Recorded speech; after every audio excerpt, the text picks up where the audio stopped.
Welcome back to the Qlik MCP Cordon Green Culinary School of Agentic Awesomeness. This is Chef Qlik Dork, and I hope that all of you little sous chefs out there are well rested and caffeinated up. I see you out there beginning your Agentic experience, and I know it's probably daunting. You see that white chat window, and you're thinking to yourself, what do I do with this thing?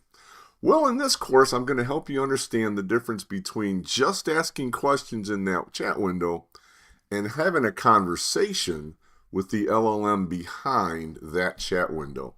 As always, no microwaves here. We'll be putting our hearts into this dish. Imagine, if you will, that Chef Qlik Dork invites a world-renowned chef with 3 Michelin stars under his belt into my restaurant to help prepare this dish with love. Well, after taking a selfie with Chef Qlik Dork and my bow tie, the chef says, "Hey, it's an honor to be here. What can I help you with?" And my response is, "I need you to walk over to my office, get my recipe card, and read it to me." You're probably thinking that's insane, right? Well, the chef might get a puzzled look on his face, but they'd probably walk over to my office, get my recipe, and read it to me. And that sure saved me a few minutes of time, but it wasn't a very productive use of time. If I were to just ignore him and go about my business, I would be missing out on a lot. I don't need another chef to read me my recipe. The right thing to do would be to engage the other chef in a conversation about how he might be able to help me enhance the recipe. Maybe discuss a few new techniques I know he's working on that could take the same quality and produce the same type of a dish, but in a more earth-friendly manner. Maybe chat with them a little bit about how to use the leftover trimmings and spare things I have from preparing the dish in another recipe that would save me money and reduce waste for me. My restaurant could use that. Maybe he tells me about ways to change the wording on my menu to sell more of the dish, and it has nothing to do with the recipe at all. For sure, that would be a much better use of a chef with 3 Michelin stars. So I'd be all about that for sure. Okay, I get it. I'm really overplaying the chef thing. Let me change gears and make it more of a business context. Let's imagine that I'm in the office and I call you over as a colleague to my desk, right? This is old school where we were in an office together. We're not like on a virtual meeting. And something you're more familiar with. Somebody reaches out and says, "Hey, I need a hand," right? You walk down the hallway, you get to my cube with a smile on, and you offer to help in any way you can. And I tell you that I need you to open a dashboard that I created and tell me the value that is in the very first KPI on the screen. Oh, I'm giving you a few minutes to start to get your yelling out. Just like any other chef, you'd be offended by that. That would be a complete waste of your time just to be able to save me a few minutes. Of course I wouldn't do that to you. If I came to you, I wouldn't ask a question and then ignore you to begin with. I would want to have a conversation with you. I would want to learn from your expertise while you were there with me and giving me your time, because I value people's time. That's the one thing you can never compensate for. You can never make that up to anybody. I would ask you for advice, not just answers. Each of your responses would likely inspire me to ask another question. I mean, after all, you kind of rock. No reason to be surprised that I would want to pick your brain and keep asking and asking and asking. And I might eventually forget the very first question I have, because that is meaningless now that you've helped me. Over time, as natural, our relationship would grow. I would want to learn more about you. You would learn more about me. My inputs would improve as I learn how you think and how I should ask you to get your best response, just as your response or advice to me would get better and better over time as you learn how I think, and you would realize, oh, don't be offended if he says this, he's just in a hurry kind of thing. Now let's get back to that white chat box that I started the conversation with to begin with. I want you to know they're not all created equally. A Google chat is for ads. I mean, a Google chat is for searches. Yeah, that's it. That's the right thing. You know what you want. You want it to search and save you time and find things that you know are out there, but it saves you time. And you've done this for years, And honestly, I'm not going to lie, the plain white input box for Claude isn't a whole lot differently. You could go in and just ask it for a KPI that's in the top left of your dashboard, and that would save you a few seconds. But while you're there, I want you to know it can offer you so much more. The white checkbox in Google is free, other than your time skimming all the ads to get the real results you hope for, while you're going to spend money on tokens when you're talking to Claude or any other type of an LLM chat box, right? Now, the one on the right of the screen is Claude, and it's got a nice friendly welcome. It has each and every time I go to a chat session, it gives me a good start. It's a good warm feeling. Like, I mean, I gotta admit, I like being called the Qlik Dork. I mean, Chef Qlik Dork. Yeah. That's what we're talking about here. More importantly is the fact that the blank white chat box in Claude is wired up to allow you to build a relationship with it. Okay, whoa. That's a strong word, so don't freak out on me just yet.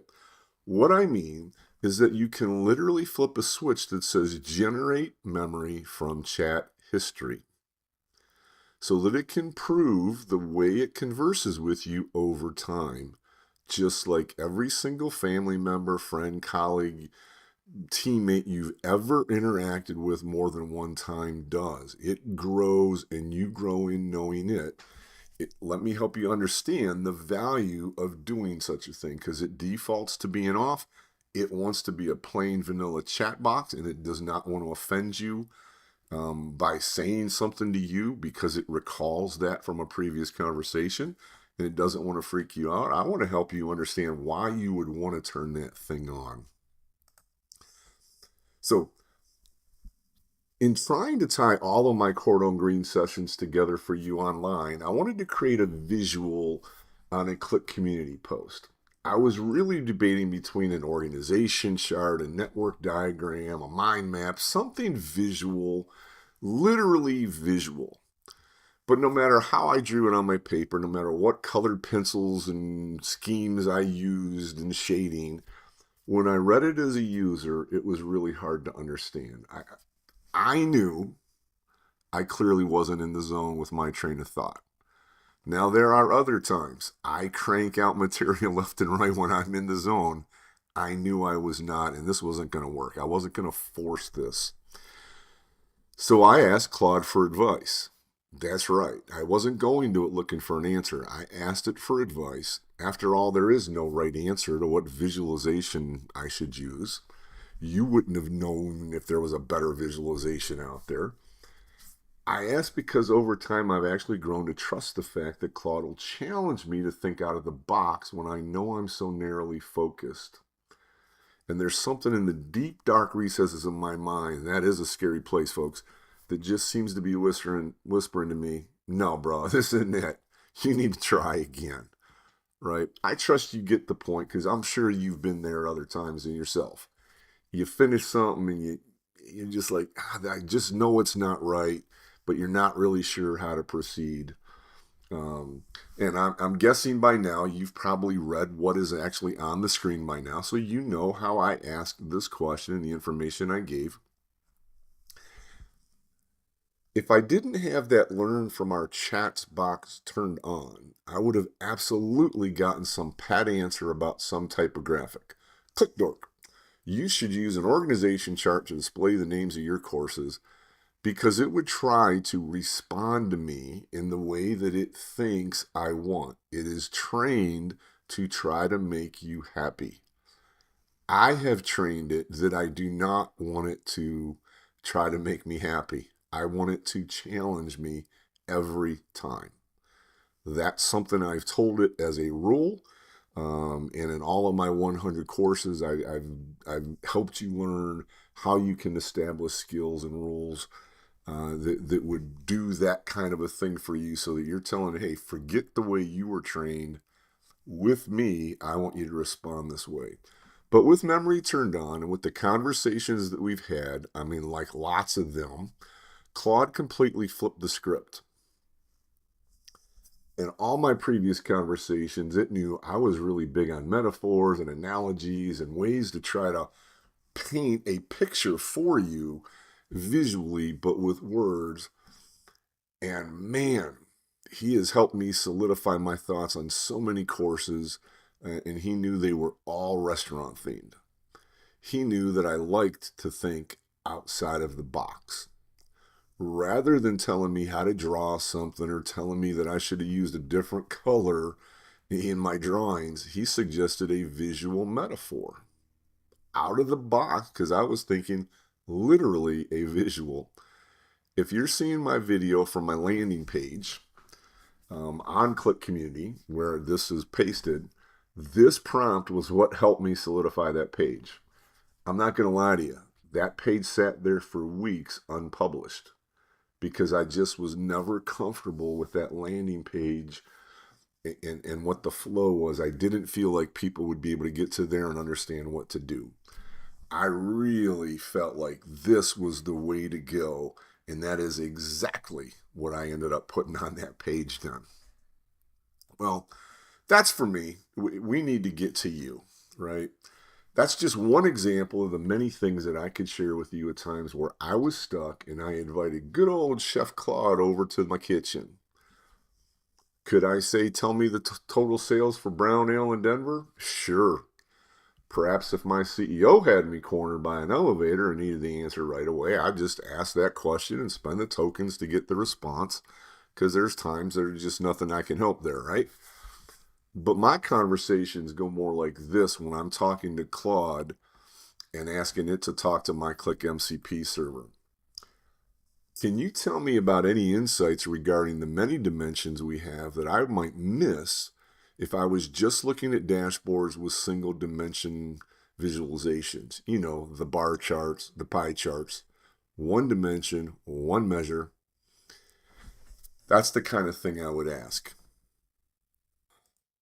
Oh, there's some anomalies you see if I look at division and region for both sales and profit, and I need to investigate. Hey, can you show me which ones are the issues?